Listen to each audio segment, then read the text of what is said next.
അങ്ങനെ വണ്ടീനെ കുറിച്ച് ABCD അറിയാത്ത ഞാനാണ് ഇപ്പോൾ വണ്ടിയുടെ ഒരു വർക്ക്ഷോപ്പിൽ വന്ന് നിൽക്കുന്നത്. വണ്ടി സ്റ്റാർട്ട് ചെയ്യുമ്പോൾ ചെറുതായിട്ട് എന്തോ ഒരു കരിഞ്ഞ മണക്കുള്ളിലോട്ട് വരുന്നുണ്ട്. അപ്പോൾ അതെന്താണെന്ന് നോക്കാൻ വേണ്ടി വന്നതാണ്. ചെക്കിംഗ് ഒക്കെ കഴിഞ്ഞിട്ട് ആൾ പറഞ്ഞു ഒരു കുഴപ്പമില്ല എന്ന് പറഞ്ഞു. അപ്പോഴാണ് ഒരു സമാധാനമായത്. ഈ വണ്ടി വാങ്ങിക്കണേക്കാട്ടും മുന്നേ ഒരു 1 വീക്ക് നമ്മൾ ഓടിച്ച് നോക്കിയായിരുന്നു. അപ്പോൾ വേറെ കുഴപ്പമൊന്നുമില്ലല്ലോ എന്ന് അറിയാൻ വേണ്ടിയിട്ട് ആളുടെ അടുത്ത് തന്നെയാണ് വന്നിട്ട് നമ്മൾ ചെക്ക് ചെയ്തത് കേട്ടോ. ഞാൻ നാട്ടിൽ വെച്ച് ഡ്രൈവിംഗ് പഠിച്ചപ്പോൾ എൻ്റെ ഒരു പ്രശ്നം എന്താണെന്ന് വെച്ച് കഴിഞ്ഞാൽ നമ്മുടെ നാട്ടിലെ കുഞ്ഞു വഴികളായ കാരണം ഒരു വണ്ടി വന്നു കഴിഞ്ഞാൽ അപ്പുറത്ത് വണ്ടിക്ക് പോകാനായിട്ട് സൈഡ് കൊടുക്കാൻ എനിക്കറിയത്തില്ല. ഈ വണ്ടി എന്തോരം സ്ഥലം വേണമെന്നോ മറ്റേ വണ്ടിക്ക് പോകാൻ എന്തോരം ഗ്യാപ്പ് ഞാൻ കൊടുക്കണമെന്നോ എനിക്ക് ഭയങ്കര കൺഫ്യൂഷനായിരുന്നു. പിന്നെ ഇവിടെ അതിൻ്റെ ആവശ്യമില്ല, കാരണം റോഡൊക്കെ നല്ല വീതിയുണ്ട്. അപ്പോൾ അതുകൊണ്ട് നമുക്ക് വിസ്താരമായിട്ട് പോകാനുള്ള സ്ഥലമുണ്ട്. അതുകൊണ്ട് എനിക്കിവിടെ വണ്ടി ഓടിച്ചു തുടങ്ങിയപ്പോൾ എനിക്ക് ഓടിക്കാൻ കുറച്ച് ബുദ്ധിമുട്ട് കുറവുണ്ടായിരുന്നു കേട്ടോ. പിന്നെ 2 വീലേഴ്സും നല്ല കുറവായ കാരണം നമുക്കങ്ങനെ വേറെ ഇടയിൽ കൂടെ നുഴഞ്ഞു കയറ്റും അങ്ങനെയൊന്നുമില്ല. കറക്റ്റായിട്ട് എല്ലാവരും റൂൾസ് നന്നായിട്ട് ഫോളോ ചെയ്യും.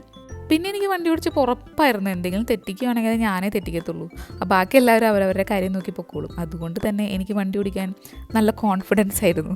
പിന്നെ എനിക്കൊരു പേടിയുള്ളത് ഇവിടുത്തെ ഹൈവേയിൽ കയറാനാണ് കേട്ടോ. ഞാനിതുവരെ ഹൈവേ ട്രൈ ചെയ്തിട്ടില്ല.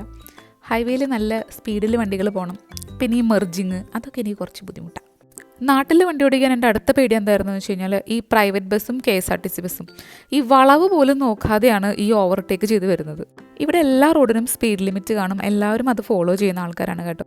ഇത് ടൗൺ ഏരിയ ആയ കാരണം ഇവിടുത്തെ സ്പീഡ് ലിമിറ്റ് 50 ആണ്. കുറച്ചുകൂടെ പോയാൽ 70, പിന്നെ 80, പിന്നെ ഹൈവേയിലാണ് 100ഉം അതിന് മുകളിലും പോകുന്നത് കേട്ടോ.